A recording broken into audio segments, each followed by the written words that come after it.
to my channel. Yes, today is Thursday and we're back at it again with the Critical Drinker. But let's start with greetings. Come on, hello, my name is Daniel. I'm your host here. Guy in the chair. He said it! And today, since the Critical Drinker will hear his thoughts on Lanterns episode 1. It's the pilot episode and how Jordan was a pilot. That's not a pun, or is it? Well, either way, I hope everyone gives him a follow. He deserves it. He does great work. Don't forget. But I'll leave it in the description where he begins if you want to miss the pre-show warm-up, whatever. But let's enjoy.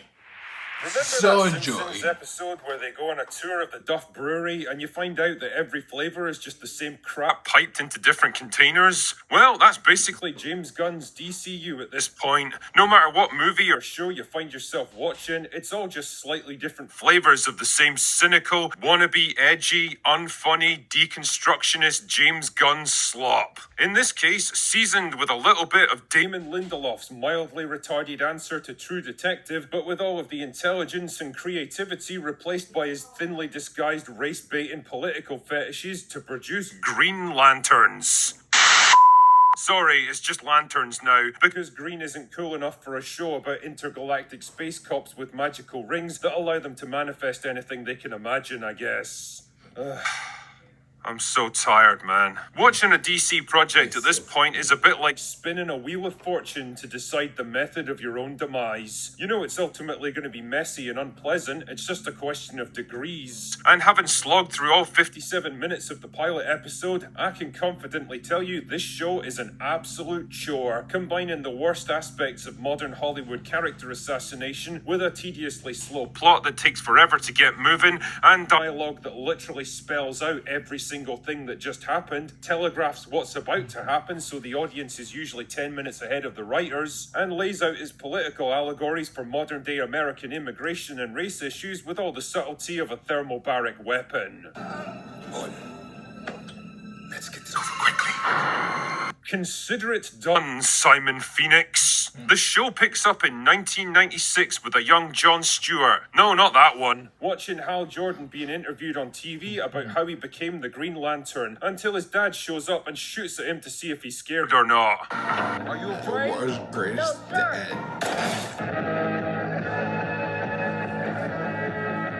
You know, funny story, I actually tried that once with a crossbow, but it didn't work out quite so well.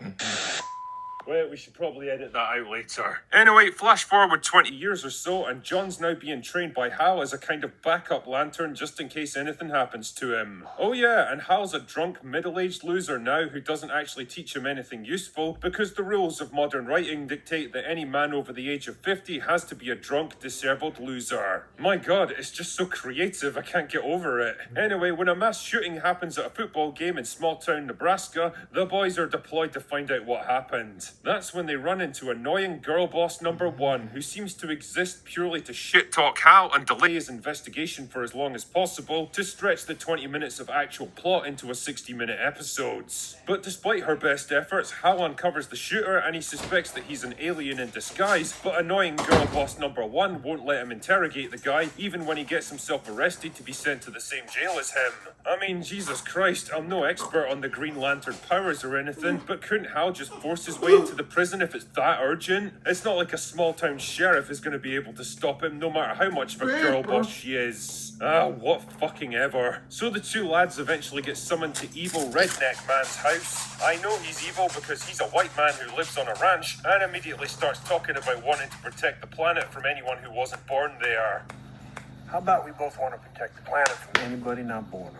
Are you getting the subtle messaging yet, dear viewer? Anyway, evil redneck man pulls some strings to get Hal to interrogate the shooter, which is something that should have happened like 20 minutes ago, but fuck it, we need to make this episode an hour long somehow. And even though annoying girl boss number 1 is absolutely convinced that he's barking up the wrong tree, Hal's actually proven right and the man really is an alien pretended to be human. Then he blows himself up, but Hal saves the day with his ring powers and she's still pissed at him somehow. Seriously, fuck off. Flash forward another 10 years and John returns to the place where it all happened, reunites with annoying girl boss number 1 who somehow hasn't aged a day in 10 years, and together they find Hal's frozen body at the football stadium, having completed his middle-aged white man character arc by dying and stepping aside to make way for someone more diverse. Now, what can I say about this show except I can't think of many projects where the influences and intentions of the writers are more glaringly obvious than Lanterns. Instead of making a show about intergalactic space cops going on cosmic adventures and battling all manners of weird and wonderful alien threats, they instead decided to make a Temu version of True Detective, complete with bleak, cynical, and mostly unlikable characters who constantly have to swear to prove just how edgy they are, patched together with all the tedious tropes of modern Hollywood writing, and the usual laundry list of safe, predictable political targets like Republicans, small-town America, and immigration policy. And holy fuckballs, is it tedious. It's nothing but a standard police procedural with some vague superhero elements mixed in, made by people with no understanding of police procedures and no affection for superheroes. Not only is it crushingly slow and dull, stretching out the runtime with pointless side quests and putting characters into holding patterns while the plot catches up with them, but it also literally spells out everything that's happening just in case you weren't paying attention, which to be fair you probably weren't.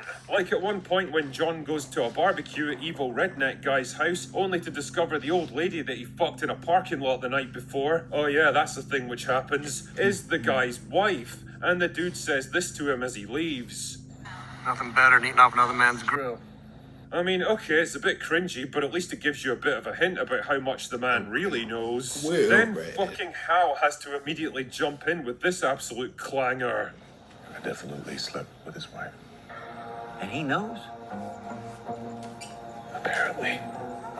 I mean, it's like the writers have never even heard of the idea of subtext. Honestly, Damon Lindelof should have been banned from ever writing anything again ever after the absolute embarrassment of Watchmen, but somehow this bald, pretentious retard just keeps failing upwards in Hollywoods. Let that be a lesson to you, kids. It's not what you know or even who you know, it's what you say that matters in that industry. In terms of character work, pretty much everyone except Hal is an unlikable arsehole in this show, and most of that comes down to Kyle Chandler doing his best with some pretty shocking material. Aaron Pierre, on the other hand, is an absolute block of wood, with all the personality and charisma of a love child between Sam Worthington and Sophie Turner. Jesus, how is this guy supposed to carry the entire show? I was bored of him after like 1 episode. Ultimately, Lanterns is pretty much exactly what I expected when you take the political obsessions of Damon Lindelof and try to plant them in the creative wasteland of James Gunn's DCU by James Gunn. It's a show that combines the worst of every world, and I don't imagine I'm going to be wasting much more time on it. Not when there's much better things I could be doing.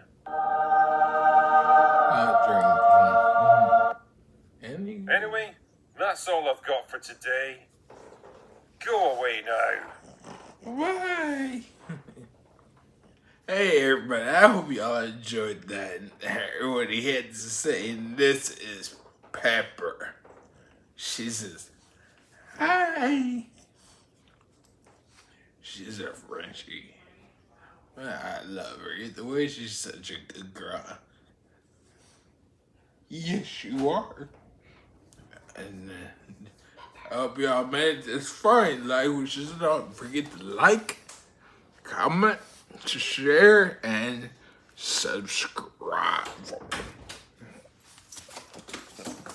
And hit the notification bell every time I post a new video.